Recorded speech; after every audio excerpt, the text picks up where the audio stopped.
Ëndra e një shqiptari që u bë realitet. Është një shoku ynë që na ndjek këtu në për këto faqe tona, bile unë me të jemi miq të vjetër, herëherë shkruajmë edhe mesazhe mes njëri tjetrit. Dëgjojeni këtë histori me vëmendje sepse jam i bindur që edhe juve ju ka ndodhur diçka e tillë, ose disa prej juve ju ka ndodhur. Kush është rastësisht dhe nuk e ka bërë ende, le t'i bëj like faqes që të shihemi sërish, nëse nuk e ka bërë ende, dhe ju faleminderit që jemi për herë bashkë.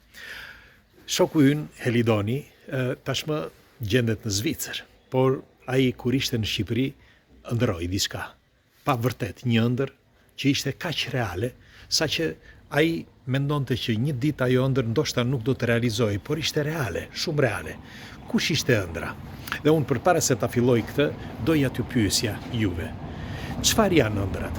Po sikur ëndrat të jenë realiteti, dhe realiteti që ne mendojmë se është ai që ne jetojmë, të jetë fake. Pra po sikur të jenë ëndrat realiteti. Do t'ju surprizoj sot sepse përveç se mes jush ka padyshim disa prej jush që kanë parë ëndra të çuditshme që janë realizuar, por për më tepër do t'ju them dhe disa pika të disa shkencëtarëve që të bëjnë që të mendohesh thellë dhe të bëjnë që të kuptosh se në botën që ne jetojmë mund të ketë diçka që nuk shkon ose diçka që është kaq perfekte saqë e kanë programuar në një formë të tillë saqë ty të duket çdo gjë reale. Ndiqeni me kujdes. Helidoni ka lindur në Tiranë dhe ai në moshë të re, ishte adoleshent, pa një ëndër që ishte kaq reale që ma ka treguar disa herë, unë e besoj sepse nuk është i pari, por e besoj dhe mënyrën se si e ka treguar sepse na i tregon në mënyrë eksakte, në të njëjtën formë dhe nuk harron asgjë sa herë që e kujton atë ëndër. Nuk ishte herë e parë që ai ëndëronte, por kjo ishte ëndra që ai ka mbetur pa fjalë dhe do t'ju them se përse. Helidoni ëndëroi që ishte në një shtëpi ku shikonte një liçen të vogël përpara kësaj shtëpie dhe ishte me një vajzë, një grua që ai në të vërtetë nuk ishte i martuar në atë kohë, por që kur pa ëndrën ishte i martuar dhe kishte fëmijë.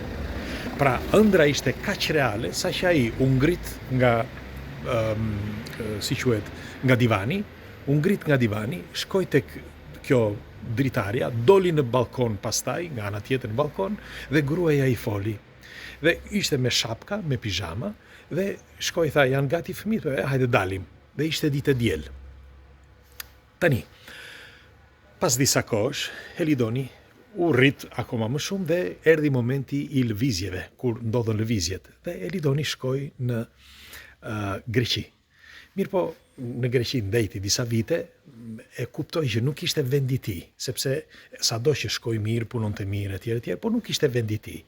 Dhe në mënyrë të çuditshme, një kushërira e tij që ishte martuar në Zvicër, apo një shoku i tij, nuk e mbaj më të mirë këtë pjesë, nëse ishte një shok apo një, i tha për Zvicrën, që në Zvicër mundet që nëse ti kërkon azil, mundet që të gjesh punë dhe ka punë sa të duash dhe më mirë ekonomikisht. Dhe ai u shkëput, mendoi që të shkëputej dhe shkoi në Zvicër. Pasi shkoi në Zvicër, çuditërisht bëri dokumentat me njerë. Dhe çuditërisht, pas një farë kohe të shkurtër, kur u kthye në Tiranë, njohti një vajzë dhe u dashuruan me këtë vajzë dhe me këtë vajzë bëri fëmijë. Dhe një ditë që ishte në një shtëpi, doli në balkon dhe kur doli tek balkoni ishte e njëjta sken që ai kishte parë në ëndër. Pra e njëjta sken, por çuditërisht atë ditë ishte e diel dhe çuditërisht fëmijët ishin aty, pra fëmijët ai kishte lindur dhe gruaja që i thot, po janë gati dhe hajde të dalin. Pra eksaktësisht se si e kishte ëndëruar. Çudia është që ai këtë ëndër e ka treguar që para se të ndodhte, e ka shkruar në ditarin e tij dhe është e çuditshme se si mund të ndodhte një gjë e tillë eksakte. Dhe doja t'ju thosha, kujt prej jush i ka ndodhur një ëndër reale? Sa prej jush i ka ndodhur? Me miliona njerëz. Edhe mua më ka ndodhur një ëndër reale. Edhe shokëve, miqve, kushërinjve, ka me qindra. Të paktën nga rrjeti shoqëror dhe miqësor dhe familjar që unë njoh, sepse na i kanë treguar. Dhe tjetra, si është e mundur që një ëndër ti ta shikosh paraprakisht, pra përpara se ajo të ndodh dhe të jetë kaq eksakte. Për çfarë arsye? Si është e mundur? Atëre, ose është një problem i mendjes, pra që mendja, sepse duhet të dini që shkencërisht do t'u them tani shkencërisht. Pastaj në fund do ta diskutojmë. Në bazë të shkencës, ëndrat premonitore, se kështu quhen, ëndrat që ti i shikon paraprakisht dhe ato ndodhin, shkenca thotë që mendja i riprodhon në atë moment që i sheh. Okej, deri këtu.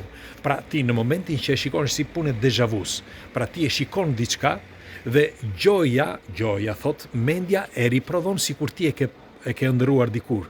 Mirë, po në këtë rast, sepse nuk është i vetmi ky, në këtë rast, pra të këtij shokut tonë Elidonit, ai e kishte thënë me qindra herë përpara se të ndodhte, e kishte shkruar në ditarin e tij. Atëherë si e shpjegon këtë shkenca? Nuk dua të hedh poshtë studimet e shkencës, por si e shpjegon shkenca këtë, dhe nuk është rasti i parë ky, ka me miliona raste të tjera. Atëherë pyetja është, pse shkenca insiston, sepse shkenca konvencionale insiston me këto doktrina që ti duhet ta mësosh në një formë, dhe ne nuk kemi prova, thonë. Dhe çudia e kësaj është që kur nuk kam prova, thonë është kështu dhe kaq. Ti pse ma mbyll dritaren e dijes? Pse më mbyll mendimin tim? Thuaj që nuk e dim dhe kaq. Pse duhet të më detyrosh? Atëre, dikush, pra disa konspiracionistë mendojnë që ne jemi të programuar. Pra mendja e njeriut është e programuar nga diçka ose nga diçka e mbinatyrshme ose dikush që na kontrollon sikur të jemi bagti. Pse e mendojnë këtë? Sepse herë ndodh diçka si këto glitchet, pra këto momentet që mendja shkon dhe peshkon disa fragmente që ti shikon paraprakisht, por ato ndodhin eksaktësisht ashtu siç i ke parë ti. Dhe në qoftë se është kështu, atëre disa konspiracionistë dhe disa studiues autonom mendojnë që e kaluara, tashme dhe ardhmja janë një, por është vetëm mendja e njeriut, pra mendja njerëzore të gjithë njerëzve, që është e programuar që ta jetoj jetën në atë formë siç e percepton. Çdo të thotë kjo, që ndoshta, thonë disa, që ëndrat, pra ti kur shikon ëndrat, është ai njeriu, nuk është ky që jemi në jetë reale, sepse të kanë dhënë një shpirt për ta jetuar kështu jetën, por në të vërtet, si thonë disa studiues, ti je ai i ëndrës. Në fakt, Carl Jung ishte i bindur në shkrimet e tij dhe ai derisa iku nga kjo jetë, derisa vdiq, Carl Jung thoshte ne jemi në ëndër, ai i vërteti. Kurse në jetë reale është një fake, sepse janë gjenet tona që janë të programuar për ta jetuar jetën ashtu siç është. Tani, për ta thjeshtëzuar këtë, nuk është vetëm Jung, por keni edhe me qindra të tjerë studiues që e mendonin dhe e mendojnë ende sot në të njëjtën mënyrë. Pra, që ëndra është thelbësore në jetën e njeriu. Nëse e keni parë filmin Inception me Leonardo DiCaprio, ai mundohet që të modifikoj ëndrat, që të modifikoj jetën reale. Pra nuk është se ai mundohet që të modifikoj jetën reale. Pse kjo? Sepse sipas shkencës jeta reale është shkak pasojë dhe shkak pasoja nuk mund të ndryshojë sipas shkencës. Por ti në qoftë se futesh në ëndra, duke qenë një botë empirike, ti sepse është energji, është si mund të quajmë, vibrime. Pra nuk është ndërgjegja e përgjithshme. Ti në qoftë se futesh në atë ndërgjegje dhe kur je koshent, je i ndërgjegjshëm në atë ndërgjegje, ti mund ta modifikosh, por nuk mund të modifikosh jetën reale. Pra sipas shkencës edhe në bazë të fizikës kuantike, ti mund ta modifikosh atë. Në fakt, edhe tek filmi me Leonardo DiCaprio, duhet të dini që kanë marrë pjesë të re nga shkencëtarët më të mëdhenj të botës për të shkruar atë film. Po. Dhe ai fizikanti që ka shkruar atë, që është shkencëtar, që ka shkruar pikërisht Inception, që shkruajti edhe më vonë pastaj edhe Interstellar, e thot edhe publikisht, e ka thënë më vonë, sepse fillimisht nuk e thosh, sepse e qeshin, por kur bëj i famshëm filmi, e thot që, shiko, me anë të ëndrave ti mund të modifikosh jetë reale. Atëre, çfarë janë ëndrat? Dhe tani të kthehemi edhe një herë tek ne, sepse dua që ju vetë të më thoni, sa prej jush i ka ndodhur që të shikojnë ëndra që janë vërtetuar, ose sa ëndra paralajmëruese keni parë ju gjatë jetës suaj që kanë ndodhur. Për shembull, nëse ka ndodhur një që është larguar në një i afërm juaj i familjes dhe ju e keni kuptuar paraprakisht, e keni parë në ëndër, apo një paralajmërim në ëndër, apo një fakt që ka ndodhur, që e keni parë në ëndër dhe ka ndodhur me të vërtet. Do të dëshiroj një komentin tuaj, lini komentin tuaj, sepse këto diskutime na bëjnë që të kuptojmë në radhë të parë, të jemi të informuar dhe të kuptojmë jetën ku jetojmë, por do të dim edhe se si të përgjigjemi nesër nëse jemi në një diskutim të përbashkët me shok dhe miq.